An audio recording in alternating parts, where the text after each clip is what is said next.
Allora, qui ci troviamo di fronte a uno dei classici politipi degli anni 64-65. Queste opere seguono le torsioni degli anni invece 60, primi anni 60, e si caratterizzano perché uso sempre la lamella che è stata ritagliata da un tessuto, in questo caso in PVC. Perché PVC? Perché il PVC è elastico, quindi può essere teso tra due punti e rimanere rigido, apparentemente rigido.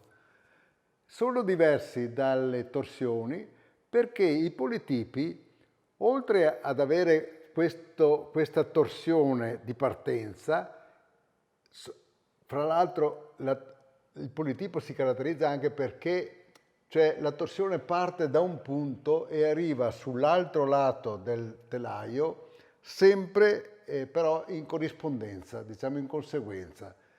Però nel tragitto la lamella subisce prima la torsione e poi anche una deviazione perché viene deviata nel percorso da una serie di perni che deviano il percorso della lamella. Cioè intendo dire che parte, in questo caso, dall'alto e arriva, la stessa lamella arriva al punto basso, però nel frattempo ha avuto una deviazione, che è questa che sottolineo col dito, che caratterizza perché poi crea delle forme. In questo caso due forme circolari con due forme centrali, ognuna crea una specie di piramide tonda, cioè di cono, anzi direi più precisamente in termini tecnici. Ecco, questi sono i politipi.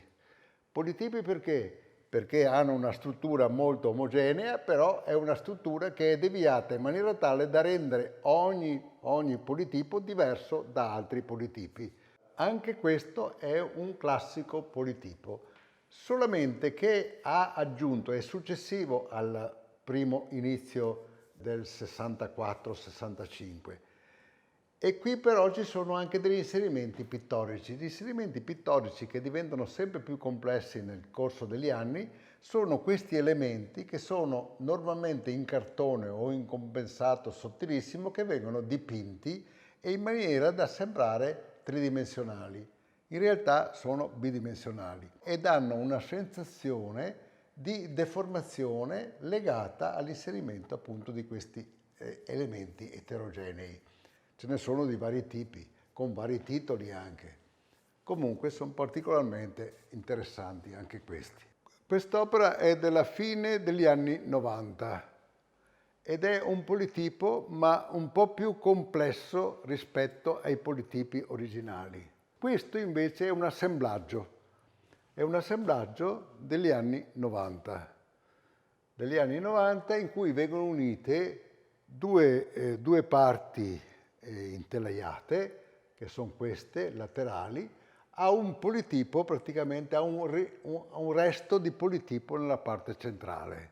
E queste ha delle caratteristiche leggermente diverse dal punto di vista della definizione dello spazio, perché qui alla lettura risultano uno spazio del politipo che è arretrato rispetto allo spazio dipinto. E con questa tecnica sono andato avanti per circa una decina d'anni, fino quasi agli anni 2000, forse anche un po' di più.